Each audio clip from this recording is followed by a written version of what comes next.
to talk to you about what I do basically as a primary care physician. So, and naturopathic medical doctor. What does that term mean? I think oftentimes it can be as confusing as regenerative. Like, how exactly do you define that? And it's like, how much time do you have? Because there's sort of a lot that goes into it, right? So, actually, when I speak to regenerative farmers and I consume regenerative farming sort of literature, I often think, I'm like, man, we use a lot of the same words. I'm sort of the rebel.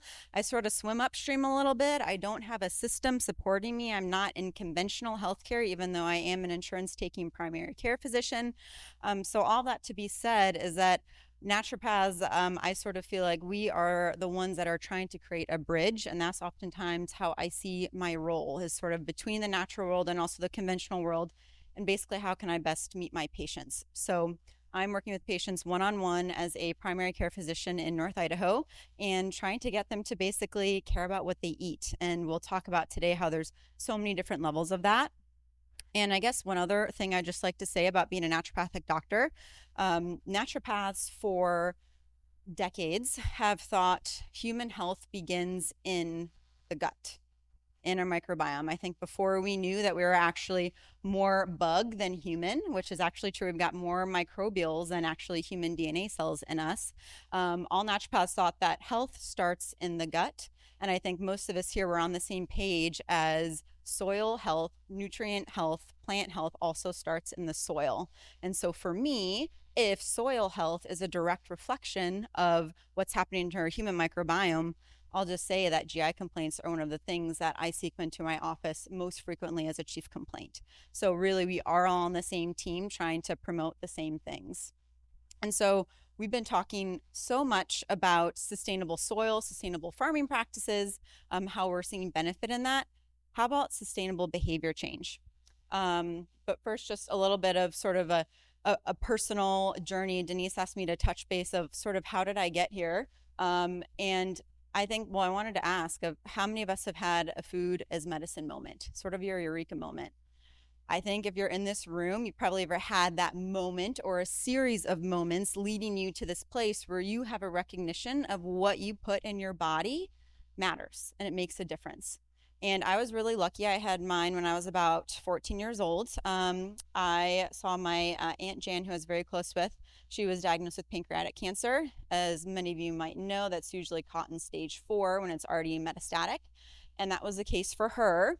And I had already had a lot of family members die early from cancer, actually. So I grew up in a really small family, and I was already asking, as a 10-year-old, Mommy, why don't I get to meet my grandparents? Why do I not get to meet 2 of my 4 grandparents? The other one passed when I was 5. And cancer took most, and my Aunt Jan was no different. She was young. She was 46, and she was one of my best friends. And she did all the conventional things. Growing up in Buffalo, New York, that's really all we knew. But she also took a little bit of a different path than the rest of my family members. And she decided to change what she ate. She started to see a functional doctor. She started to do sauna therapy. And she sort of did these more esoteric things that in the early 2000s weren't really that hip or cool yet, like they may be now. And her husband did it alongside her. And as a 14-year-old, I saw, wow, both Jan and Scott's whites of their eyes are whiter. Their skin is a little bit brighter. Their energy is so much better. And it really clicked for me in that moment at age 14 of food is medicine. And I feel really grateful to them and my whole family that I really got to see that live out in my teen years. So with that in mind, I sort of always had a calling to be in medicine and healthcare. And so I went to Cornell University, and I don't name drop that, just be like Andy Bernard and be like, did you know I went to Cornell? And I'm not going to sing an a cappella song up here either, but I only say that it's a big ag school. It's also a cutting edge and sort of frontier school in nutritional sciences, which is what I got my degree in, as well as pre-med, because again, 18-year-old me, I'm like, food is medicine. I'm gonna go do it. I'm gonna go study it.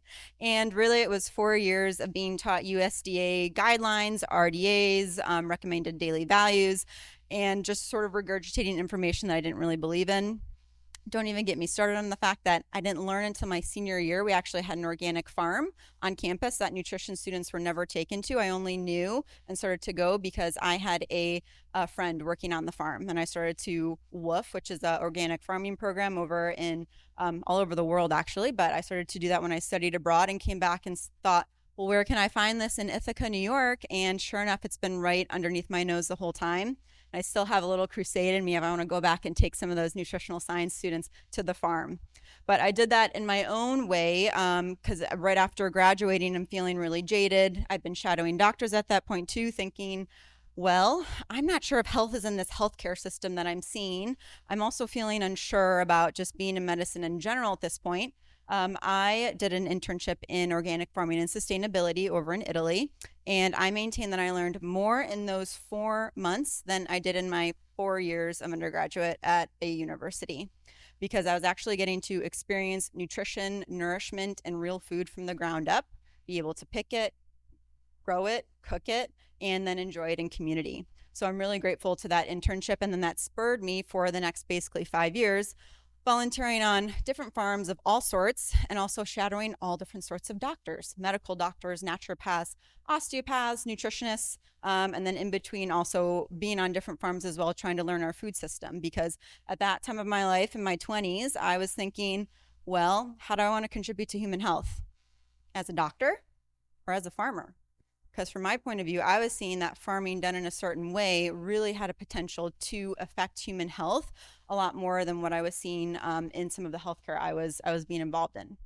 I sort of took an in-between route, as you might have guessed, going to naturopathic medical school, where I looked at sort of the curriculums of the two different schools, and I saw a year of nutrition, I saw botanical medicine, I saw counseling, I saw physical medicine, I saw pharmacology, all on the nutritional, or all on the rather the naturopathic degree.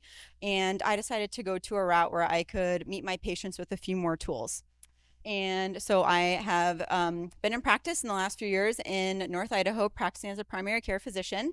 And I'll get to this at the end, but I recently founded an initiative called Food is Pharmacy, because even as a naturopathic physician, I'm like, oh, I'm still feeling disconnected from connecting my patients with food. And so in my one-on-one conversations with patients, change is really hard. And I think we all know this. Maybe all have that habit of it's like, oh, I've been trying to eat more slowly at the dinner table for years now.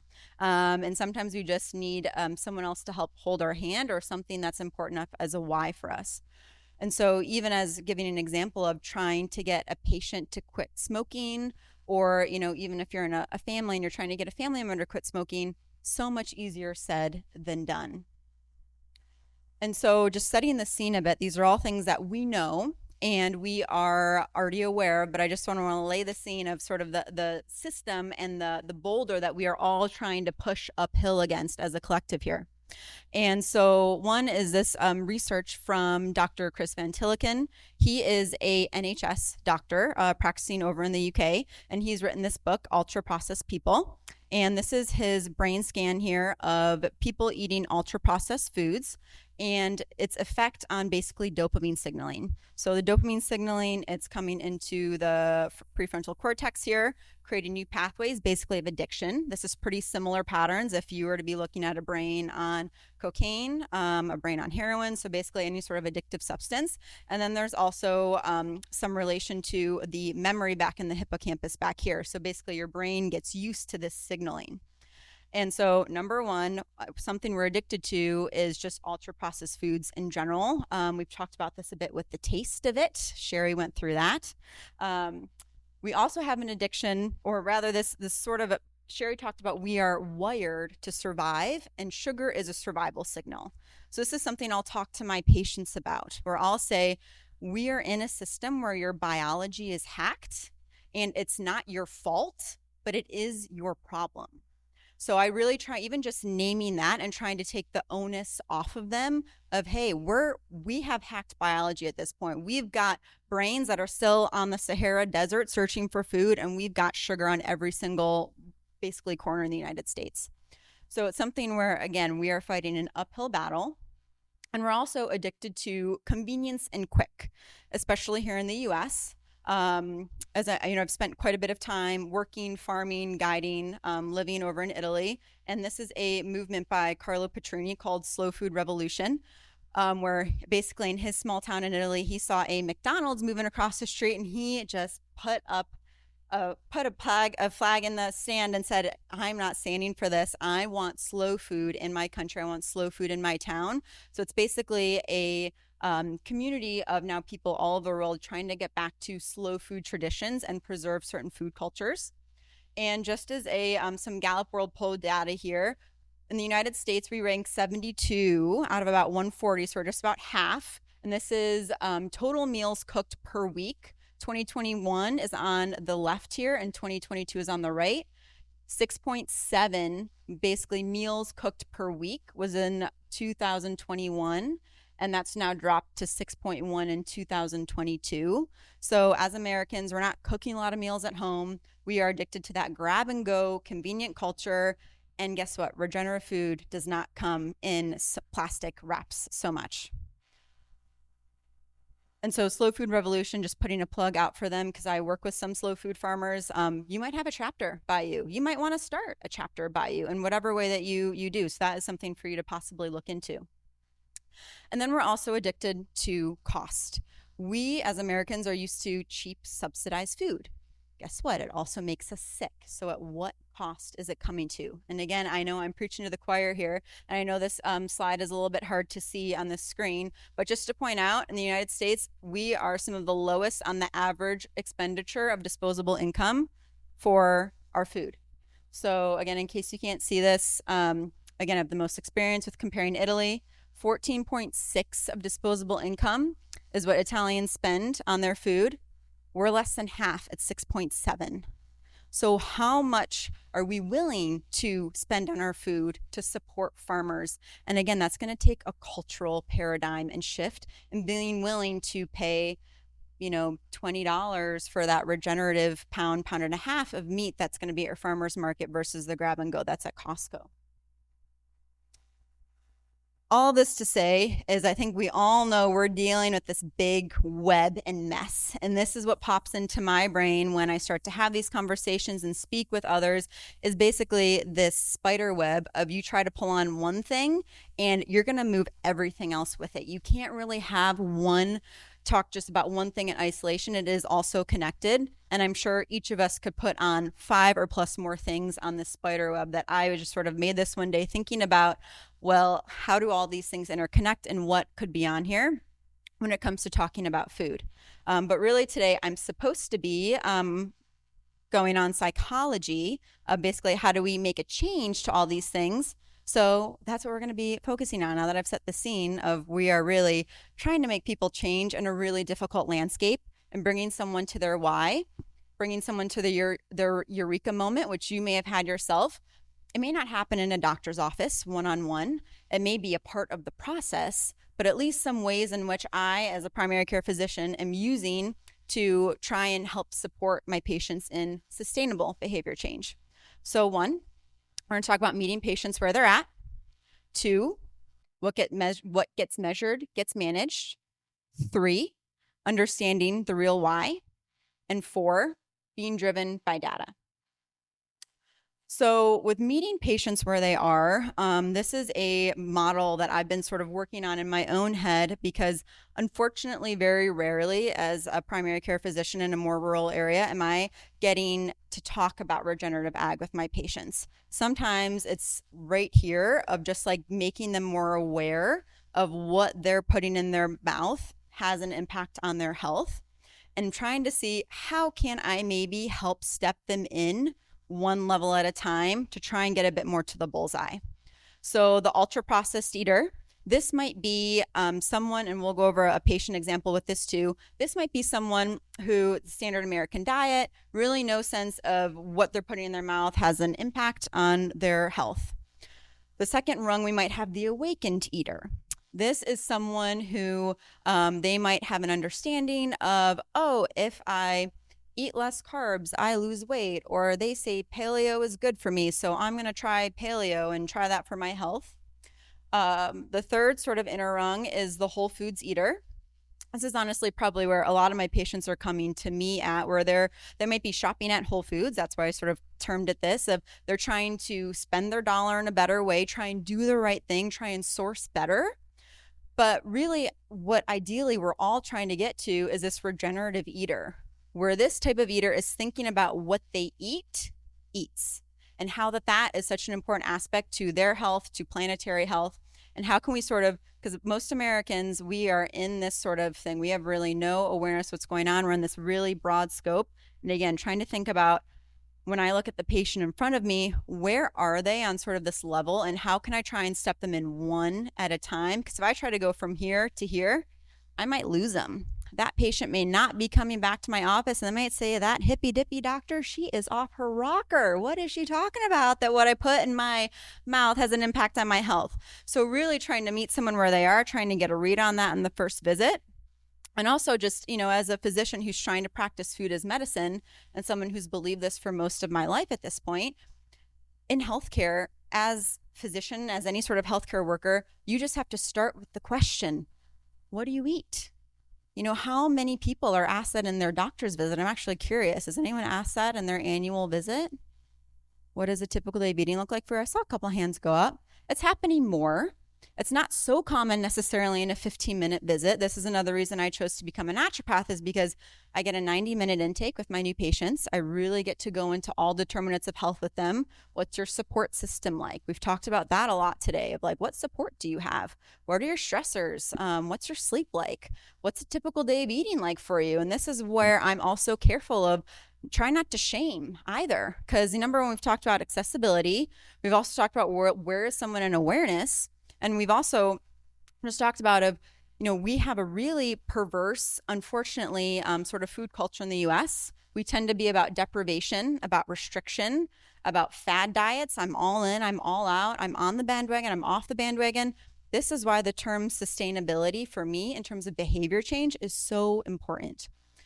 So number one, just starting with the question, me asking my patient, what do you eat in a day? Doesn't have to be perfect. Could be what you ate yesterday. Let's start with breakfast.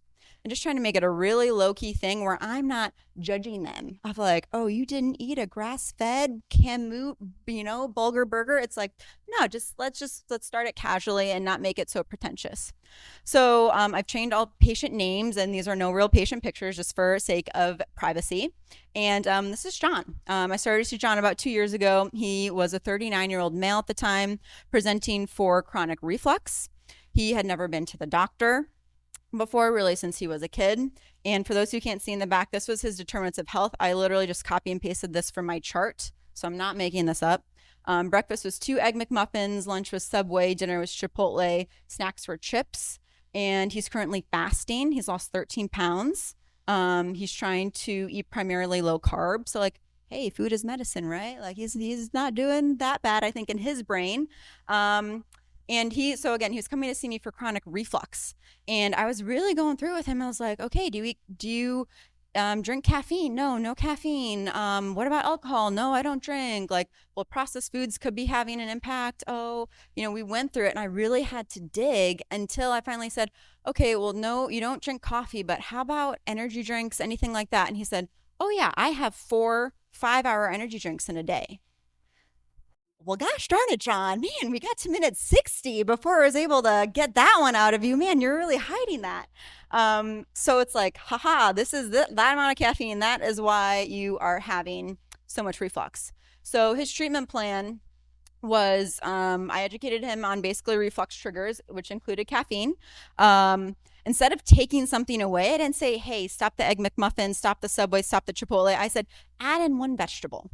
I said, when you go to work, take an apple, take a fruit, add in 1 fruit or veggie per day. I'm going to try and add with patience versus subtract. I'm going to try and meet John where he is, which is really no awareness of what he's putting in his body is having a difference. And I'm going to try and say, add something in. And basically, we're going to just sort of reevaluate, and we're going to run labs. 5 months later, his labs did come back as pre-diabetic, by the way, so that also put a little bit of a fire under him. 5 months later, he hadn't eaten any fast foods since last time I saw him. He had lost 30 pounds. And a question I always ask, do you feel like these changes are sustainable? Because if this is just going to be a roller coaster, actually research has shown that crash dieting and on again, off again may actually be more stressful to the nervous system and overall poor for metabolic health.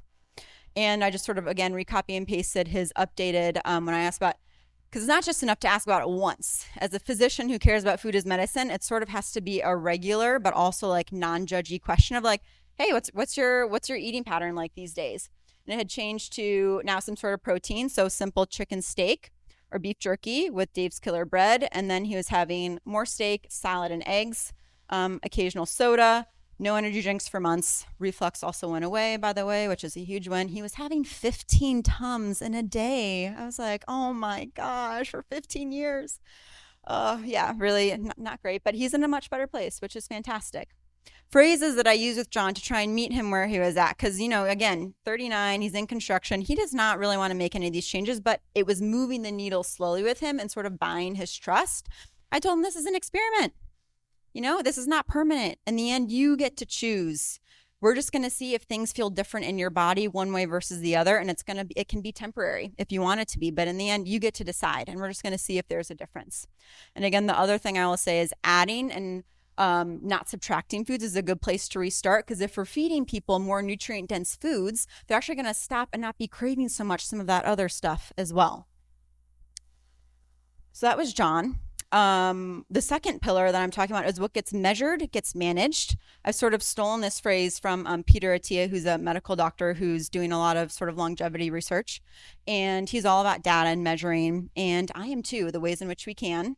So this is actually my data from a continuous glucose monitor here. And just as an example, this is the same meal actually, and same time measured after a meal. So I had brown rice first, then roasted veggies, and then salmon. Same meal the next night. I had the salmon first, and then the veggies, and then the rice last. So this is something I'll talk about with my patients and sort of an educational thing of it's okay.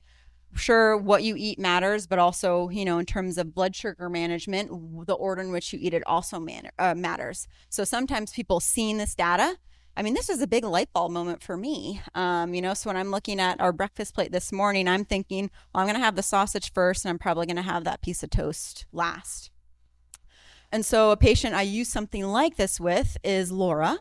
She was a 63-year-old female presenting for prediabetes and weight gain. This was my first visit with her. Again, copy and pasted from her chart. Her diet was oatmeal with blueberries, 2 eggs. Lunch was yogurt or dinner leftovers. And then dinner was meat, salad. She said she really likes sugar. She goes in spurts of eating it. And her labs, actually, when she came back to see me that she brought to this visit, they were 6.7.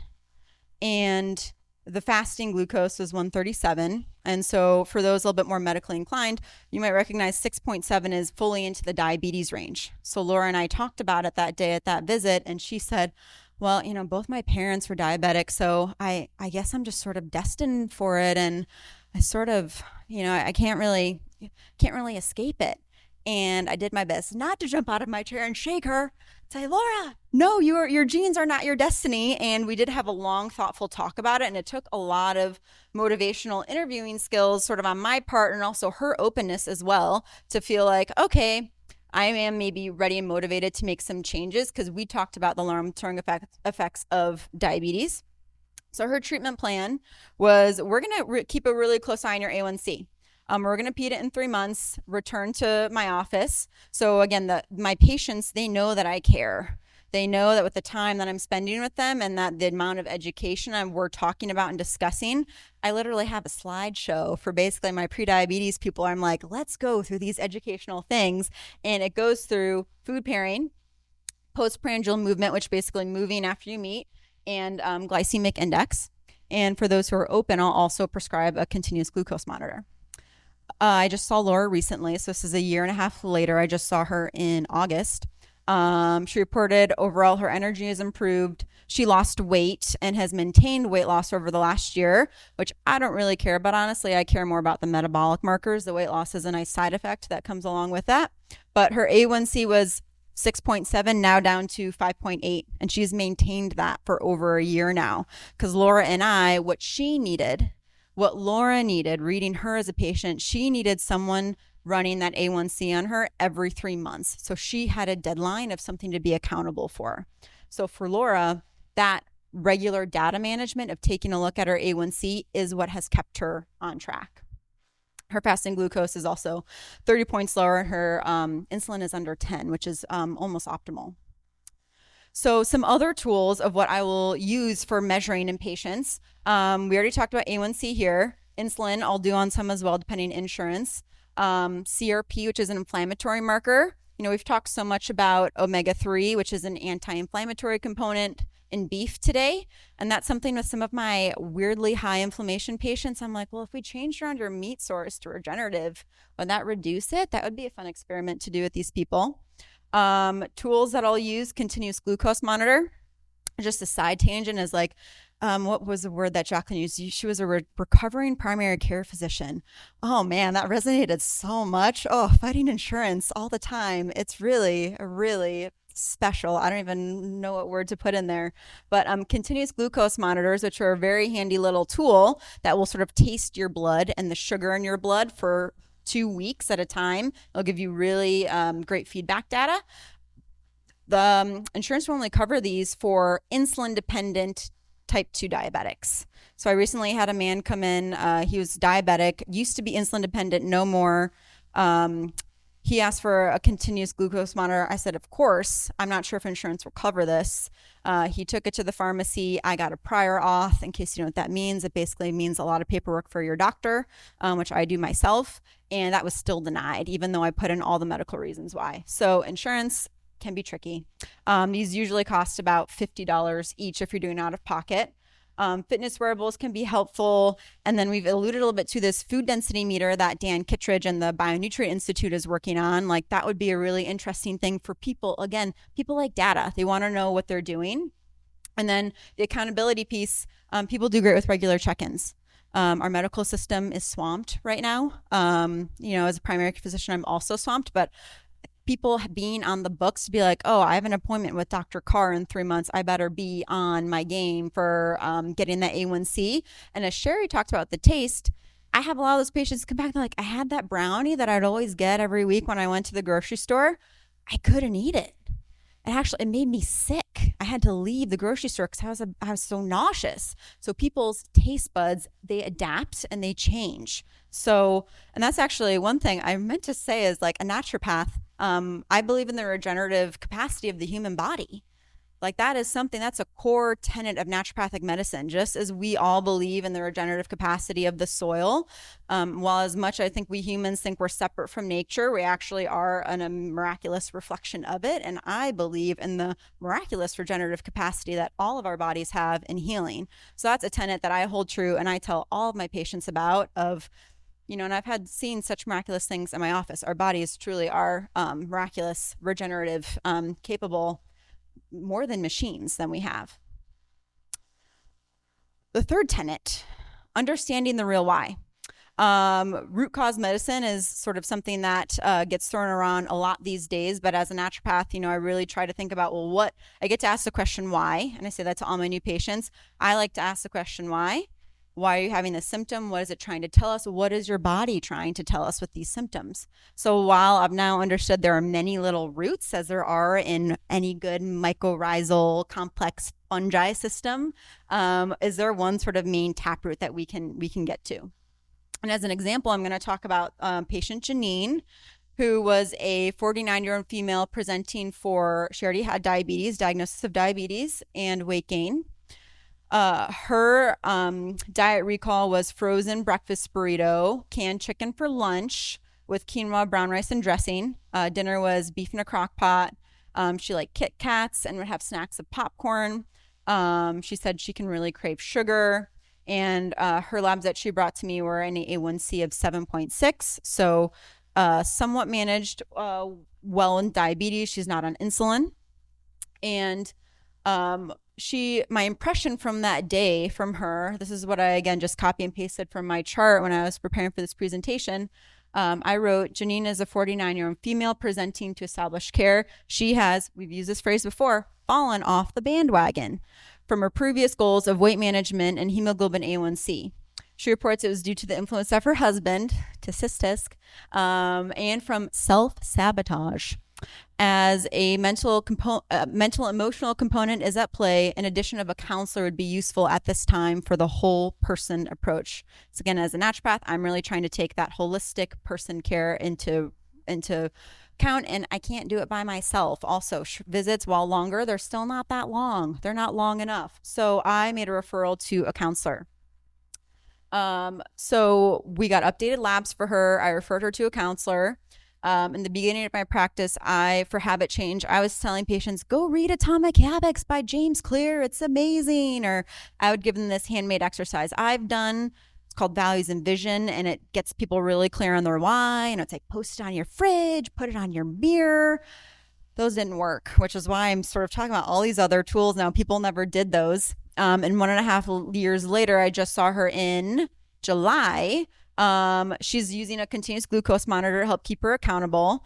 She's also using ChatGPT for feedback pretty regularly, which is interesting, I thought. It was sort of her accountability buddy. Interesting use of that technology. Her diet is now sort of a shake of almonds, kale, protein powder. Lunch is chicken and broccoli.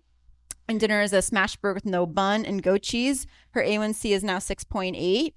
And towards the end of the visit, she told me, I am just waiting for when I screw up.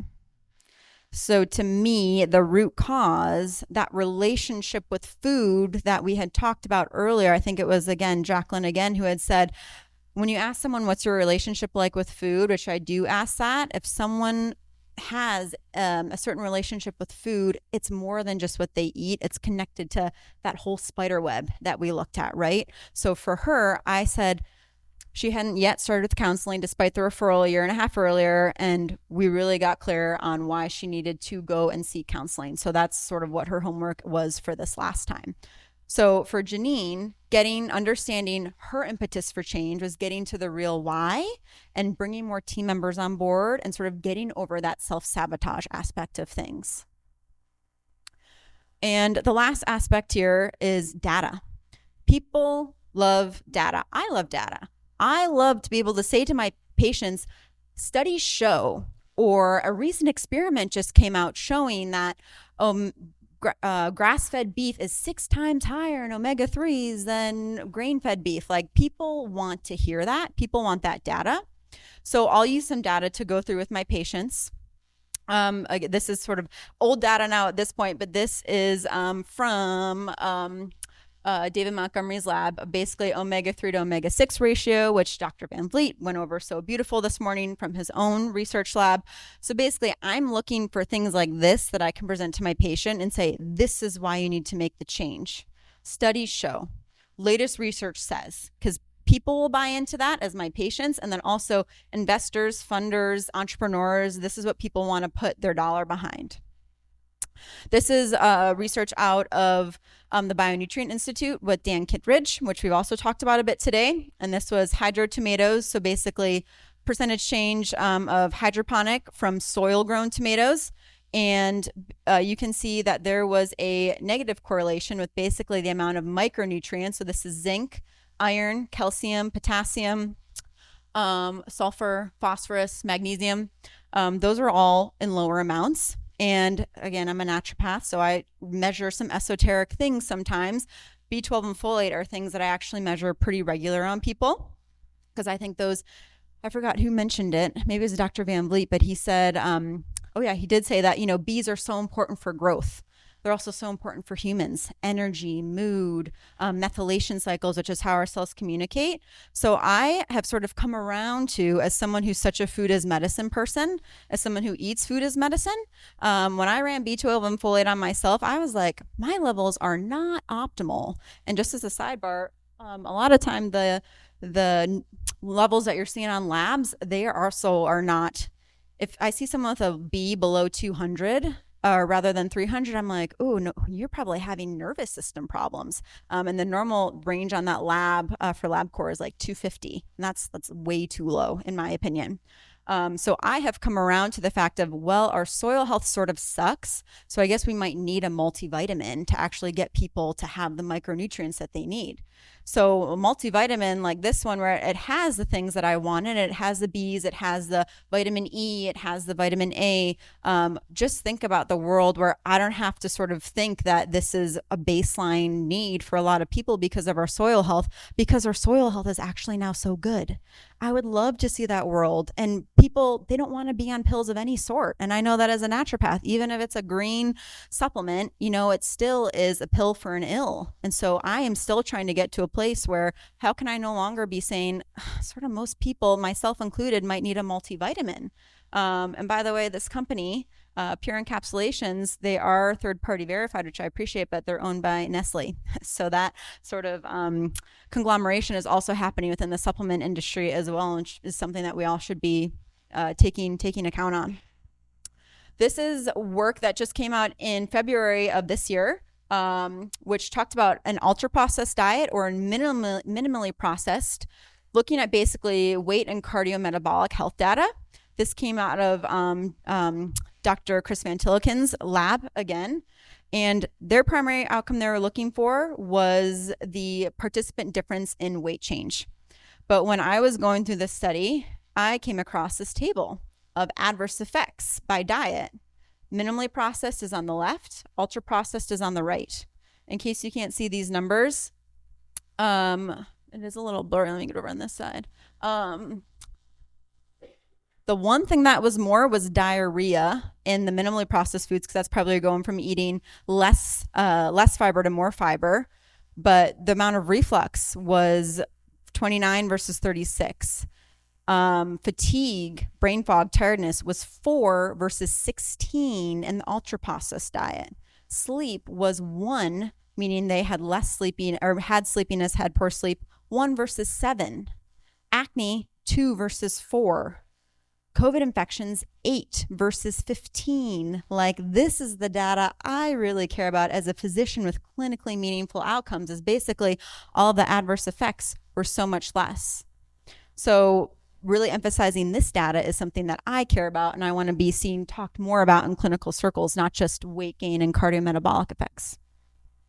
So all these people are here today, which is wanted to give a shout out to like what they're working on. I'm really looking forward to this data of from Audacious, 1000 Farms, Fresh RX. All these people are doing really important data-driven things. They're going to help to make my patients care more, that what I have to say is what you put into your mouth matters. And one link that I notice is missing as a physician is just what we were talking about of soil health, nutrient density, and nutrient density to human health. Unfortunately, I think that, the way in which I'm practicing currently one-on-one with patients, I won't see the benefits of food as medicine movement until the next generation or beyond, because it's such a slow-moving machine. To be able to see the effects of, hey, we have less cancer now versus more. We have less neurodegenerative disease versus before. Those are the things that make me care about food as medicine, is that long-term chronic health burden and those people who walk into my office. And we may not be seeing that immediate quick data because those conditions are also not immediate. So in the end, trying to really figure out how to connect people to their why. What brought you here, that eureka moment that made you care that food is medicine for you.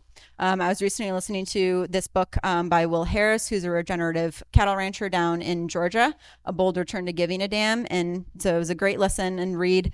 And he talks about in there as a farmer, his why of why he decides to swim upstream, create his own system in order to provide some high quality beef in his area.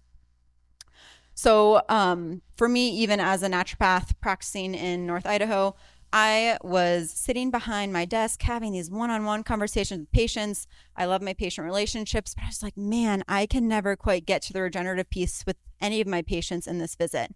I'm starting so far outside of that target that we looked at, and I want to be able to get people a bit more into the bullseye and maybe create an experience where they can have their eureka moment.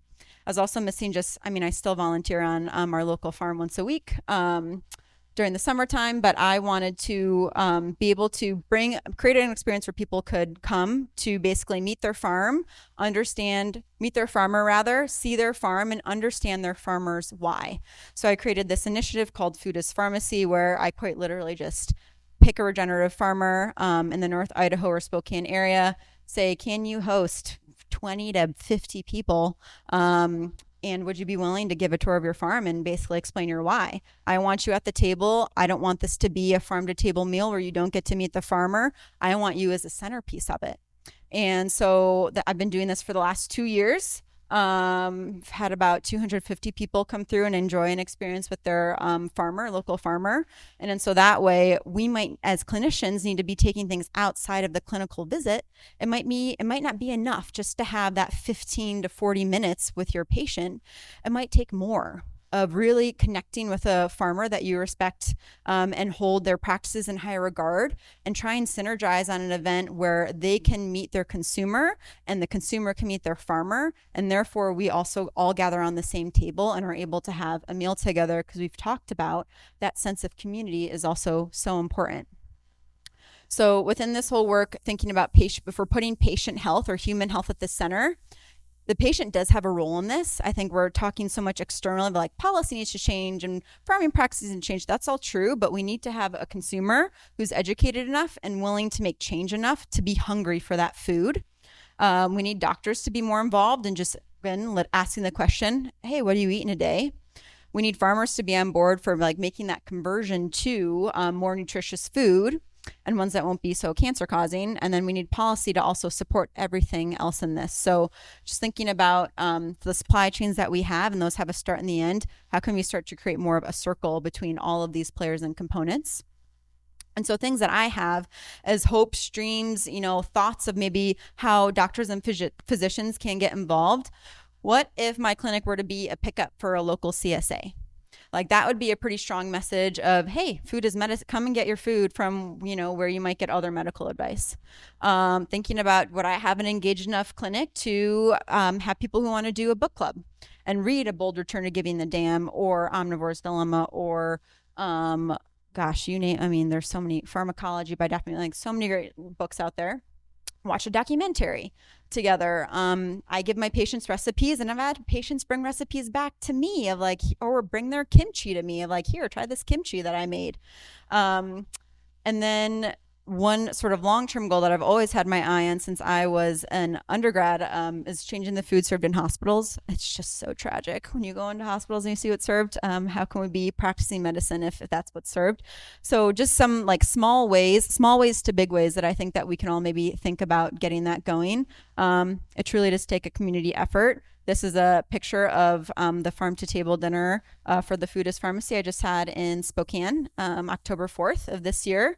Everyone gathered around, and that's sort of the farmer you can see at the head of the table there. Those are my citations, and just a thank you for your attention. Thank you for allowing me to be here. Thank you to my patients who I learned so much from. I thank all the farmers, Laura Lee being one of them here that I work with, and to thank Regeneration for all of your really important work and trying to synergize so many forces together, because it really does take a community.